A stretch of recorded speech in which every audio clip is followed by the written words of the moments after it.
আসলে ওনার যে চিন্তা, ধ্যান ধারণা, সাহস সেটা তো একটা বিপ্লবী ভূমিকা রাখছে এখনকার সময়ে। ইনফ্যাক্ট আমি নিজেও যখন দেখলাম যে আমাদের সমাজে যেই আসলে অন্যায়ের প্রতিবাদ করতে চায় তাকে কোনো না কোনো ভাবে দমিয়ে দেওয়া হয়।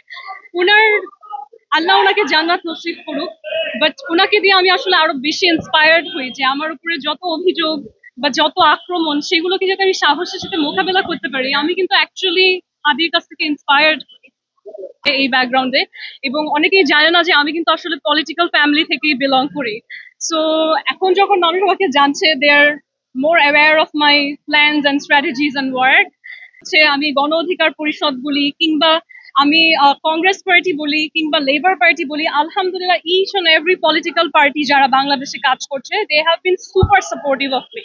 ইনফ্যাক্ট তারাই অনেকদিন ধরে আমাকে বলছিল যে আপনার মেইন স্ট্রিম পলিটিক্স ইনভলভ হওয়া উচিত। দিন থেকে অ্যাকচুয়ালি পলিটিক্যাল এডুকেটর হিসেবে কাজ করছি। বাট এই প্রফেশনটা তো আসলে ক্যামেরার সামনে ফেমাস হওয়ার বা পপুলারিটির জায়গা না, যে কারণে পাবলিকলি আমার সেই পরিচিতিটা ছিল না। এবং এখন যখন মানুষ আমাকে চিনছে, আমি কি করি সেগুলো জানছে। সো মেইন স্ট্রিম পলিটিক্সে আসার আমার আসলে অনেক দীর্ঘ সময় ধরে একটা ইন্টেনশন ছিল, যেহেতু আমার এডুকেশন অ্যান্ড প্রফেশন দুইটা এটাই। আর জানানোর যে বিষয়টা, সেটা হচ্ছে এখন তো ইলেকশনের সময় ঘনিয়ে এসছে, এখন তো না জানি আসলে উপায়ও নেই। আমি নিজে যেটা বিশ্বাস করি যে আপনার নিজের সম্মান বা আপনার নিজের যে একটা স্বস্তির জায়গা, এটা কখনো আসলে অন্যরা কি বলছে তার উপর ডিপেন্ডেন্ট না। সো কিছু মানুষ হয়তো এই যে পত্রিকাতে অনেক মিসগাইডেড ইনফরমেশন পড়ে বা এই ভুল অভিযোগটা শুনে হয়তো আমার ব্যাপারে একটা নেগেটিভ আইডিয়া করেছিল। বাট সেটা তো এখন ক্লিয়ার হয়ে গেছে। আর অন্যরা কি বলছে সেটার উপর আসলে কোনো মানুষের সম্মানই ডিপেন্ড করে না। সো আই থিঙ্ক আমাকে একটু হয়রানি করা হয়েছে, but otherwise my life is going as it should, না?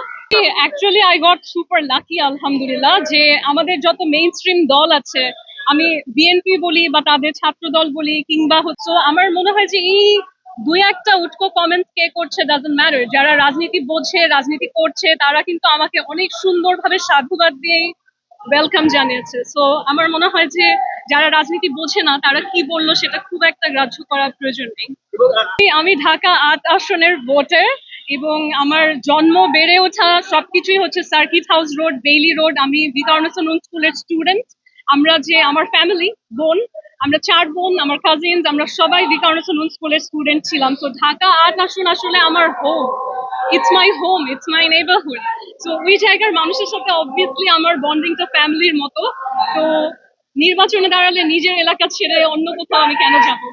আমার মনে হয় প্রত্যেকটা মানুষেরই পৃথিবীতে সৃষ্টিকর্তার চেয়ে বেশি ভয় পাওয়ার কিছু নাই। আল্লাহ আমার ভাগ্যে যেটা রেখেছে সেটা হবেই। আমার উপর যদি আল্লাহর সেই সিম্প্যাথির জায়গা থাকে যে আমাকে আল্লাহ চায় সেফ রাখতে, রাখবেন, কিংবা আমার ভাগ্যে যদি খারাপ কিছু থাকে তাও হবে। সো আমার মনে হয় মানুষ কি হুমকি দিচ্ছে সেটা নিয়ে ভয় পেয়ে পিছিয়ে থাকার কোনো মানে হয় না। আর আমি খুবই লাকি, আমি খুব ভালো একটা স্ট্রং লিগ্যাল টিম পেয়েছি। My family is very progressive and understanding. তো ওই জায়গাগুলোতে আমার মানসিকভাবে আসলে ভেঙে পড়ার সম্ভাবনা খুব কম ছিল। আর আপনারা যে কেসটা সম্পর্কে জানেন, এটা এত দুর্বল একটা মামলা, হয়তো বাইরে থেকে মানুষ শুনে অনেক কিছু ভাবে, কিন্তু যারা টেকনিক্যাল জিনিসগুলো বোঝে, যেমন আমার লয়াররা বলতে পারবে,